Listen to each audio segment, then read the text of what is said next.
I know who I am. I'm a Yamasee. That's what I guess you say, like, what set you claim. That's where gangbanging comes from and all that type of stuff, because we naturally were into tribes and cliques. I'm a Yamasee. I don't consider myself a Cherokee. Because, I mean, it's the same thing. And I've tried to explain this to somebody before or whatever, but they get so upset. Oh, you're a Cherokee. We don't know about no Yamasee. What's that? You're just making up something. Go look it up. Seminoles, Cherokees, and all that fall up under the Yamasee tribe, the Yamasee Nation. And we had a treaty with the Washita Nation. So I'm a Yamasee because they called us, they switched the name to Cherokee. After a period of time, the Yamasees, the original ones, were pushed out all the way down to Florida, going into Jamaica and Haiti and all that. Even they call them the Maroons. There's another name for them. This is the bloodline that I come from. We were Maroons. Some people say Moors, whatever. Then even Washita Moors had ties with all these bloodlines intermingled, mixed, and had treaties. But originally, it all was about the story that took place in Georgia, where Fulton County is very significant. Those people that know about Fulton County, they're a very popular tribe. And they got these counties like Cherokee County and all over the country and things of that nature. You thinking of the Cherokees, maybe for the Yamasees. You may think you're a Seminole, you're really a Yamasee. The West, so they got all the Washita's is a rich bloodline. Really richer than the Yamasees. The only reason why they gave the Yamasees so much authority is because the Yamasees or the Cherokees, actually what they started calling themselves. They were more diplomatic, and they decided to work with the federal government. So the federal government acknowledges Cherokee more than any other Native American nation. You gotta know that. But the Wachitas, they were entitled, their trust names and stuff entitled with that Louisiana Purchase. That's a whole, they don't want to deal with that because they didn't even pay them all their money. And these bloodlines really are related, and it was like, you became a Washita or Yamasee, it was like they had to draw a line, like this y'all land right here. But you think the Civil War was over before? People think, well, that was about slavery. It was black people fighting the Civil War. Oh, they was just fighting because of the fact that they was fighting up under the white man and they were slaves. No. You don't even know what the Confederacy is about. See, Americans need to learn you guys' history. And people, foreigners that come over here, you need to learn our history over here too. That's the problem. That's why the economy's going to melt down and the game is different, because you don't know nothing. You had deals, you mixed in with the Chinese in a certain period of time. The Chinese came over here and you had land over and had ties to land over in California. Along with, don't get me wrong, along with Washita Moors too as well. We had ties with all these different tribes, and they came over here and mixed in, the Mexicans and stuff like that. And the Chinese came in and mixed in, and the Indians came in and mixed in. More so out west in those lands, even down in Jamaica. When I say Indians, I'm talking about people from India, the country of India. This is why Christopher Columbus thought that he was coming to India, or he was calling us Indians. That's why you think that Native Americans are Indians. That's wrong. Indians are from India. We had our own nations. We're not Indians. Don't let them fool you with that.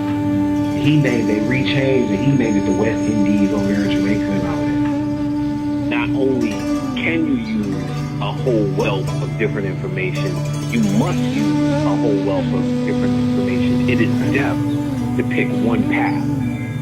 You are absolutely doing nothing if you pick one path. If you call yourself one name or call yourself one kind of individual, there's all of these paths lead to the same form of life.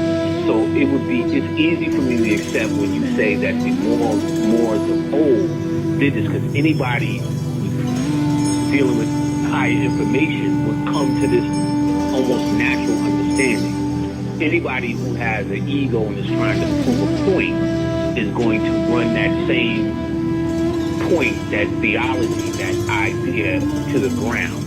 Debate it, sit at, if they're not debating it, they're going to sit at a debate and cheer for the shit they believed in anyway before they got there. And no matter what the other side says when they debate, they're going to walk out believing the same shit. So it's not like they came to learn.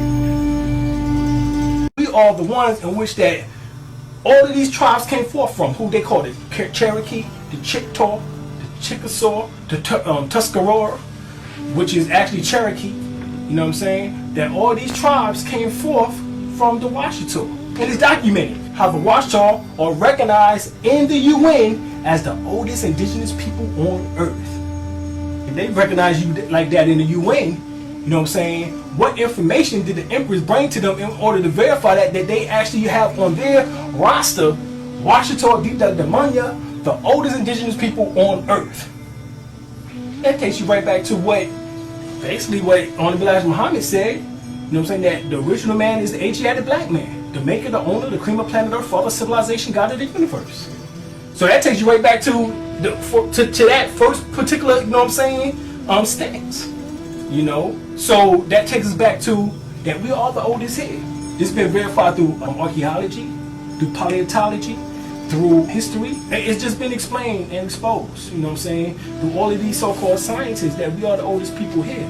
And we spoke at one time Spanish also, but we also spoke French, we also spoke Arabic, we also spoke Hebrew, we also spoke Chaldean. We spoke so many languages at one time, you know what I'm saying, right here in the Americas. Matter of fact, it's recorded in the diary of Christopher Columbus that when he landed in the West Indies, that the dark brown skinned emperor met him at the shores, who spoke Arabic, Hebrew, and Chaldean. Now hold on. Now this West Indies that they talking about is Cuba.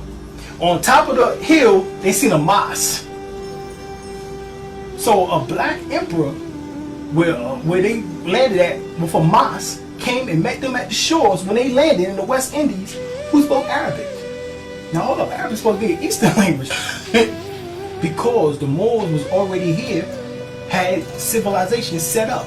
They already seen mosques on top of the hills. That means we already built empires here.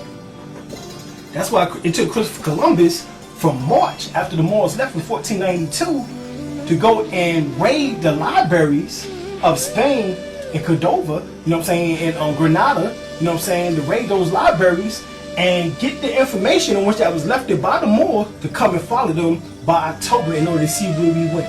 What you fail to realize is that Noble Drew Ali, you know what I'm saying, was a native. He was born on the land. Noble Drew Ali was a Choctaw.